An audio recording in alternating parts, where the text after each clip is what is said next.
ബിനോയ് വിശ്വത്തിൻ്റെ പ്രസ്താവന നമ്മളെല്ലാവരും കണ്ടിട്ടുണ്ട്. ഇടതുപക്ഷ ജനാധിപത്യ മുന്നണി ഇത്തരം കാര്യങ്ങൾ കൂടി ആലോചിക്കേണ്ടതാണ്, അതിൽ യാതൊരു സംശയവുമില്ല. ഇത്തരം കാര്യങ്ങളെല്ലാം പറയാറുമുണ്ട്. നമ്മൾ സാധാരണ ഇത്തരം വിഷയത്തിൽ കാണേണ്ടത് PM ശ്രീയിൽ ഒപ്പുവെച്ചു, CPIയും CPIഎമ്മും തമ്മിൽ തർക്കം വന്ന രീതിയിലല്ല. നമ്മുടെ സംസ്ഥാനങ്ങളോട് കേന്ദ്ര ഗവൺമെൻറ് കാണിക്കുന്ന അങ്ങേയറ്റത്തെ ജനാധിപത്യ വിരുദ്ധമായിട്ടുള്ള സമീപനം ഇതിനകത്തുണ്ട്. നമുക്ക് സ്വാതന്ത്ര്യം കിട്ടിയതിന് ശേഷം സംസ്ഥാനങ്ങളെന്ന് പറയുന്നത് കേന്ദ്ര ഗവൺമെൻറ്റിൻ്റെ നിയമാവലിക്ക് കീഴ്പ്പെട്ട് നിൽക്കേണ്ട ഭരണപ്രദേശങ്ങളാണ്. എന്ന് വെച്ചാൽ പൂർണ്ണമായും കീഴ്പ്പെടലല്ല. സംസ്ഥാനങ്ങൾക്ക് ചില അധികാരങ്ങളുണ്ട്, ജനാധിപത്യപരമായിട്ടുള്ള നല്ല ജനാധിപത്യപരമായിട്ടുള്ള ഭരണരീതി സംസ്ഥാനത്തും കേന്ദ്രത്തിലും പുലരുമ്പോഴേ ഇന്ത്യൻ ജനാധിപത്യം പൂർത്തിയാവുകയുള്ളൂ. നമ്മുടെ ഫെഡറൽ ഭരണഘടന അനുസരിച്ച് സംസ്ഥാനങ്ങൾ ഭരിക്കാൻ ആവശ്യമായിട്ടുള്ള വിഹിതം സെൻട്രൽ ഗവൺമെൻറ് തരേണ്ടതാണ്. അത് ഔദാര്യമല്ല. ഓരോ സംസ്ഥാനത്തിൻ്റെയും ആവശ്യകതകൾ കണ്ടറിഞ്ഞ് അതിനനുസരിച്ച് കേന്ദ്ര ഗവൺമെൻറ് പദ്ധതി വിഹിതവും മറ്റു രീതിയിലുള്ള സഹായവും അനുവദിക്കേണ്ടതാണ്.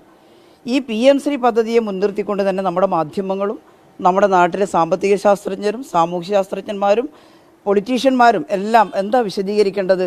എത്രമാത്രം അപകടകരമായ രീതിയിലാണ് കേന്ദ്ര ഗവൺമെൻറ്റിൻ്റെ നയം പോകുന്നത് എന്നുള്ളതാണ്. നോക്കൂ, പദ്ധതി വിഹിതം, നമ്മുടെ നികുതി വിഹിതം ഇവിടെ പിരിച്ചിവിടെ ചെലവഴിക്കാൻ നമുക്ക് അധികാരമില്ലല്ലോ. കേരള ഗവൺമെൻറ്റിന് നികുതി വിഹിതം കേന്ദ്രത്തിൽ നിന്ന് കിട്ടുകയാണല്ലോ. നമ്മളെല്ലാം നികുതി പണം കൊടുക്കുന്നത് കേന്ദ്രത്തിലേക്കാണ്. അവിടെ നിന്ന് കിട്ടുന്ന നികുതി വിഹിതം എത്രയാണ് തരുന്നത്? ഇവിടെ നിന്ന് പിരിച്ചെടുക്കുന്നതിൻ്റെ 30% താഴെ. ശരിയായി പറഞ്ഞാൽ ഒരു 70% സംസ്ഥാനങ്ങൾക്ക് തിരിച്ചു തന്നാൽ സംസ്ഥാനങ്ങൾക്ക് ആവശ്യമായിട്ടുള്ള എല്ലാ പദ്ധതികളും നടപ്പിലാക്കാൻ സാധിക്കും. പോട്ടെ, നമ്മൾ ചോദിക്കുന്നത് 50%. കേരളത്തിൻ്റെ ബഹുമാന്യനായിട്ടുള്ള ധനകാര്യ വകുപ്പ് മന്ത്രി ചോദിച്ചത് 50% തരണമെന്നാണ്. ആ 50% തന്നാലേ ആരോഗ്യ, വിദ്യാഭ്യാസ, സാമൂഹ്യക്ഷേമ മേഖലകളിലൊക്കെ നമുക്ക് പ്രവർത്തിക്കാൻ സാധിക്കുകയുള്ളൂ. കേരളം തികച്ചും വ്യത്യസ്തമായൊരു സംസ്ഥാനമാണ്. ചെറിയ വരുമാനത്തിൽ നിന്നുകൊണ്ട് ജനകീയ പിന്തുണയോടുകൂടി ജനകീയ ആസൂത്രണ നടപടിക്രമങ്ങളിലൂടെ എല്ലാ ജീവിത സൂചികകളിലും മുന്നിൽ നിൽക്കുകയാണ് നമ്മൾ. അവിടെ നിന്ന് നമുക്ക് പിന്നോട്ട് പോകാൻ പറ്റില്ല. ആരോഗ്യ, വിദ്യാഭ്യാസ, ജീവിത നിലവാര മേഖലകളിലെല്ലാം നമ്മൾ മുന്നിലാണ്. പക്ഷേ അത് സസ്റ്റൈനബിളായിരിക്കണം. അത് ഏതെങ്കിലും ഒരു തവണ മുന്നിലെത്തിയിട്ട് കാര്യമില്ല. അതിനെ നിലനിർത്തണമെങ്കിൽ നമുക്ക് അർഹതപ്പെട്ട പദ്ധതി വിഹിതം കിട്ടണം എല്ലാ മേഖലയിലും. എന്നാൽ സെൻട്രൽ ഗവൺമെൻറ് എന്താ ചെയ്യുന്നത്?